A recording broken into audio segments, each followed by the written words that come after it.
Welcome back to my channel, people. KG back, match reaction, and it was Leeds United 0, Brighton 1. Now I got my Pittsburgh Penguins hat on, I got my Leeds shirt on. I'm just losing right now. If you follow ice hockey, you'll know that the Pittsburgh Penguins are down 0-2 in the season so far. It's been ugly. My team Leeds, we haven't scored in 3 games, we haven't won in 3 games. Mad for me right now. Like, LeBron James is the only person saving my sporting integrity right now. And you can always rely on the GOAT because he's the GOAT, you know what I mean? So that goes without saying. But straight to the game today, listen. Started with Kiko Casilla in goal. I'm not going to go into all that again because to me, it wasn't even him being the biggest problem today. You know, we'll talk about Calvin Phillips being suspended. It's a huge issue for us because as interchangeable as some of our players are, he's not one of them. He is so key to this team. When he doesn't play, we leave a massive, massive Calvin Phillips hole in the team. And it showed again today. Just no control in that, just, you know, in front of the back three, you know, into front of defense. Just losing everything right now. The state of the pitch, yo. Who put the groundsman on furlough? Get the groundsman back off furlough if he's on furlough, because listen, that pitch is awful.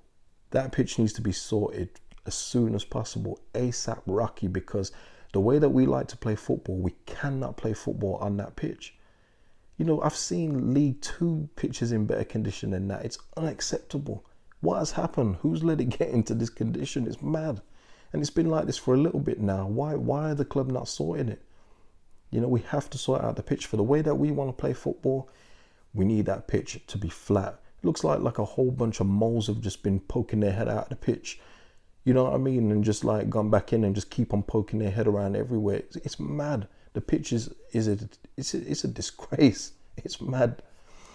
Brighton, yeah, deserved the win. You cannot complain because we didn't create enough today.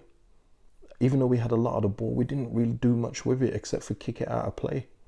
You know, they got the goal. They set up a low and a mid block because they realized that they didn't have to set up a complete low block, because if they got the ball in, one of their huge defenders would clear it out. And we didn't win none of the second balls just to get that rebound shot in. It was just so many things today. LUFC again with some absolute brain dead decisions in the left back area.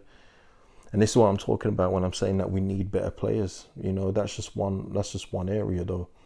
You know, Rodrigo came off for Tyler Roberts, and I gotta be honest, when I saw Rodrigo in the second half, I thought he came on in the second half. I had to look at the team sheet and I saw Rodrigo start. I was like, yo, I didn't even realize he was playing.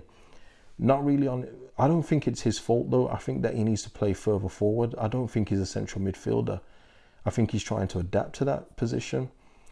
But for me, he needs to be playing further forward if he's going to start. Mateusz Klich, I think Mateusz Klich needs some competition, man, because he's an automatic starter. And you should never get to the point where you're an automatic starter in a Premier League team. You should have somebody pushing you.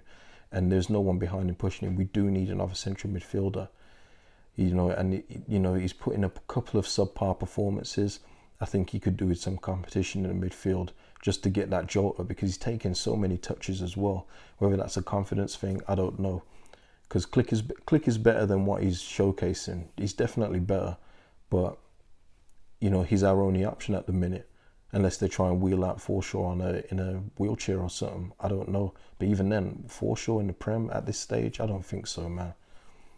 You know, we starting Rafinha on the left, Harrison on the right. I don't mind them when they interchange throughout the game. But for me, Rafinha, did I say it the wrong way around? I'm not even going back to check it. Harrison started on the right, Rafinha was on the left. Listen, Rafinha for me is an inside forward. He's best when he's on his right, attacking and going through on his left, whether he's crossing or, you know, shooting or making an intricate pass.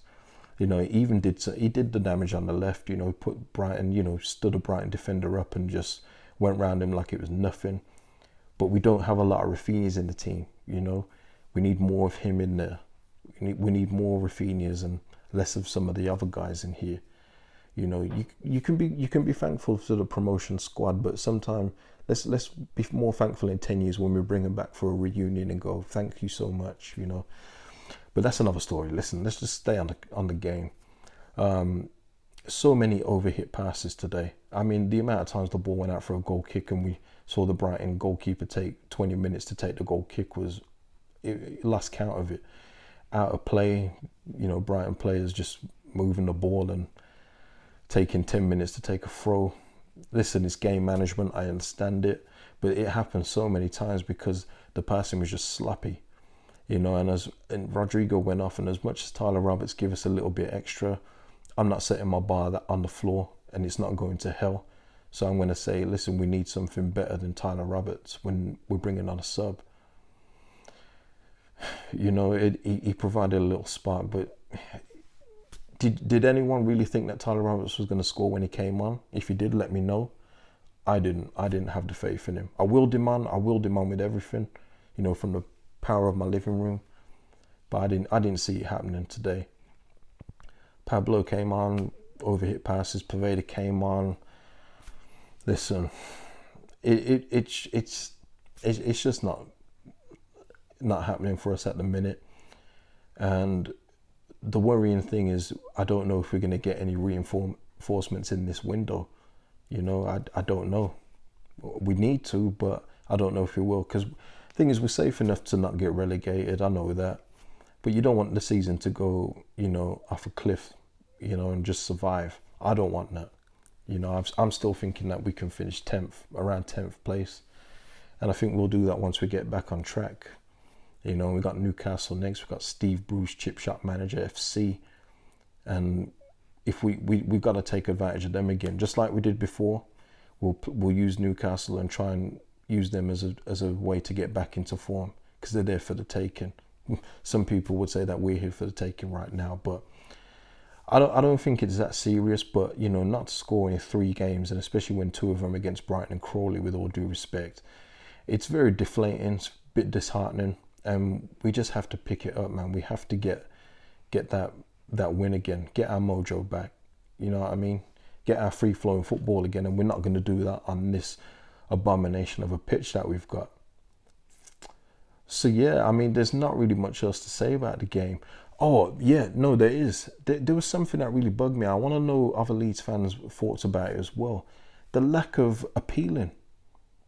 Why are our players so accepting of decisions? You know, and I'm not even talking about the possible penalty shout for Jack Harrison. I'm talking about just other things. Our players are getting barged over, tripped over, and there's no one even appealing for a foul. No one's appealing for a free kick. Nothing. You know, they're just accepting it. It's like, okay, let's get on with it. But if you throw your hands up, you're giving the referee something to think about. Like, oh, maybe he did get fouled. I'm going to give a free kick here. Our players are just so accepting.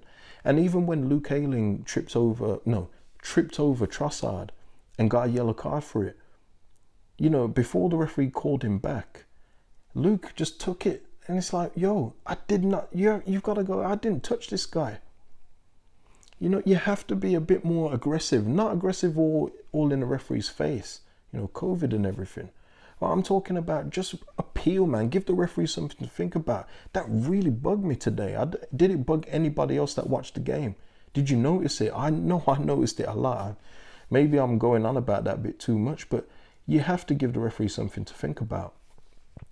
So yeah, as I say, we got the game coming up against Newcastle, barring any COVID thing, and hopefully we got Meslier back once he's recovered from the COVID, if he's got COVID or if it's just isolation. We don't know. I don't think we've had any news, not of the time of this recording. Hopefully he's back in goal. Phillips will be back, so we'll be more of a complete team. And yeah, man, we've got to get back on track, man, and go to Newcastle. They're a team that don't offer anything. You know, you can say with Brighton that they offer a little something, but that's another thing about this. You know, I'm seeing all this Graham Potter masterclass. Yo, check Graham Potter's win record at Brighton and tell me how much of a master this guy is. Check the win record. Man's just like IKEA FC, man. He's just drawing everywhere, but he ain't got many wins. You know, people talk about Graham Potter. The guy hasn't even reached 20 points yet. So, you know, just quiet down on that, man. I know that he's English and everything, and you got to give him credit, you know, and inflate him even more. But Brighton ain't doing all that much. So just relax yourselves, innit? People get way too excited. Anyway, I'm going to leave it there. I'm not going to be on Rance's channel Monday. I'm going to say that. But look out for James and Rance on Monday, because it will be the game after, it will be the day after the big game of Liverpool Man United. So hopefully someone wins in that game so we can see some absolute smoke on that there. It's going to be mad, especially if Man United win. Rance is going to be insufferable for James. It's going to be a long stream for him if that happens. I'll probably be on with Rance at some point later in the week. We'll rearrange a day for me to go on. But yeah, man, that is it. And until then, thanks for all the support on the channel, man. You know, building this up slowly, and you know, I'm really happy with the way it's going. And just keep liking, keep subscribing. You know, share the links and everything else like that. Leave comments below if you agree or disagree with anything I've said. It's all about discussion, man. We keep it respectful. And yeah, man. Until the next video, peace. And Leeds, win again.